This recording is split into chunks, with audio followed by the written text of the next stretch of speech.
किसी ने सही कहा है, लहरों से टकरा के नैया पार नहीं होती और कोशिश करने वालों की अब कभी हार नहीं होती। जय हिंद दोस्तों, मैं आईजे और आप देख रहे हैं अपना YouTube channel math solution with IJ Bahuni. आज हाई स्कूल और इंटरमीडिएट के बच्चों का रिज़ल्ट आया है, तो हमारी तरफ से उनको बहुत बहुत शुभकामनाएं और बहुत बहुत धन्यवाद। उन्होंने जो इतना अच्छा प्रयास किया और सफल हुए। आखिर में सफलता होती क्या है, एक छोटी सी कहानी के माध्यम से, इस चैनल के माध्यम से मैं आप सबके साथ शेयर करना चाहता हूँ। कहानी एक छोटे से लड़के की है जो गांव से बिलोंग करता है, गांव में रहता है, लेकिन उसके पिता चाहते हैं, उसके पेरेंट्स चाहते हैं कि वो लड़का गांव में ना रह करके अच्छे से मेहनत करे और एक अच्छी जॉब करे।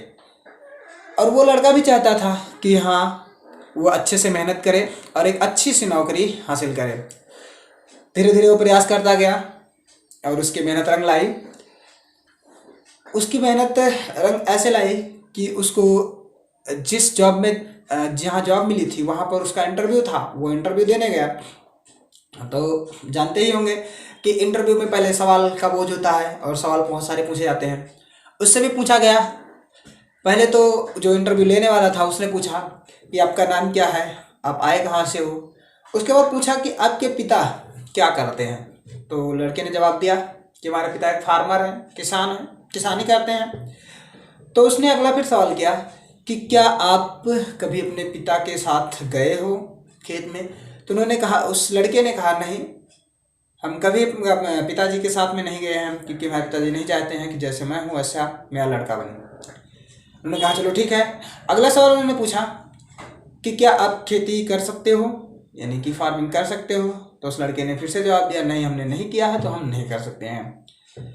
तो उस लड़के ने जब इस जवाब को दिया तो उस जो इंटरव्यू लेने वाला था उसका अगला सवाल ये था कि आप आज जाओ और कल फिर से आना, लेकिन कल अपने पिता के हाथ और पैर को देख लेना, उसके बाद तब आना।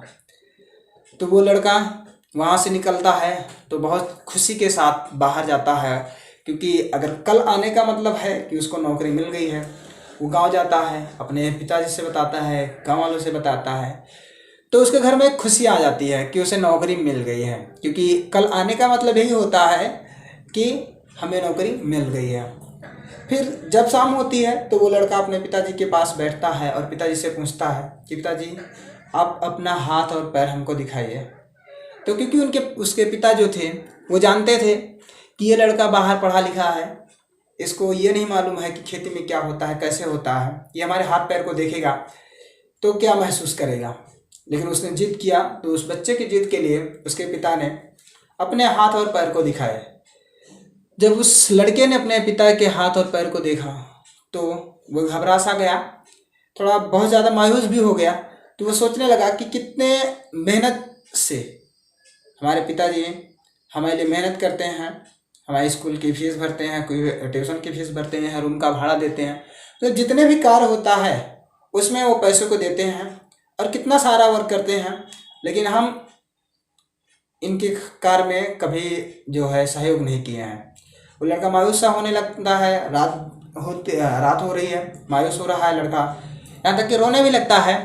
और वो उस समय ये भूल जाता है कि हाँ, हमारे साथ क्या हुआ था अभी तक और हमको कल जाना क्या है। फिर रात बीतती है, सुबह उसको फिर से याद आता है कि इंटरव्यू जहाँ लिया गया था, हमारी कंपनी में हमको बुलाया गया है कि आज आप फिर से आइएगा और अपने पिताजी के हाथ और पैर को देख के आइएगा। वो लड़का पहुँचा, गांव से शहर पहुँचा और वहाँ फिर से इंटरव्यू जो ले रहा था उस बंदे के सामने, उस व्यक्ति के सामने जब बैठा तो उस व्यक्ति ने फिर से सवाल किया कि क्या आपने अपने पिताजी के हाथ और पैर को देखा। वो लड़का मायूस होकर के बहुत नम स्वभाव में उस इंटरव्यू लेने वाले से कहता है कि हाँ, हमने देखा और महसूस किया कि वो कितना मेहनत करते हैं। और एक मैं ऐसा था कि बाहर में पढ़ता था, लेकिन कभी उनसे संबंधित नहीं हो पाया, उनके साथ नहीं रह पाया, उनका सहयोग नहीं कर पाया। जब वो इतनी सारी बातें करता है, मायूस होकर के, मतलब एक टूटे हुए इंसान की तरह वो बात करता है, तब उस इंटरव्यू लेने वाले व्यक्ति ने जवाब दिया कि अब आप सफल हो गए हो, क्योंकि अब आपको ये मालूम हो गया है कि मेहनत आखिर होती क्या चीज़ है, कि मेहनत कहाँ से होती है और कितने समय में कितना ज़्यादा काम करके, कितने कम समय में कितना ज़्यादा काम करके कोई व्यक्ति एक व्यक्ति को सफल बनाने के लिए इतनी सारी मेहनतें करता है। अब आप सफल हो गए हो।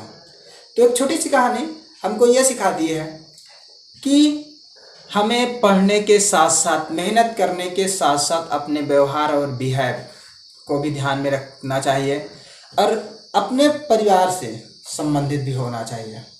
मैं एक बार फिर से कहना चाहूँगा कि कभी भी पत्थर रंगने से नहीं, रगड़ने से चमकता है।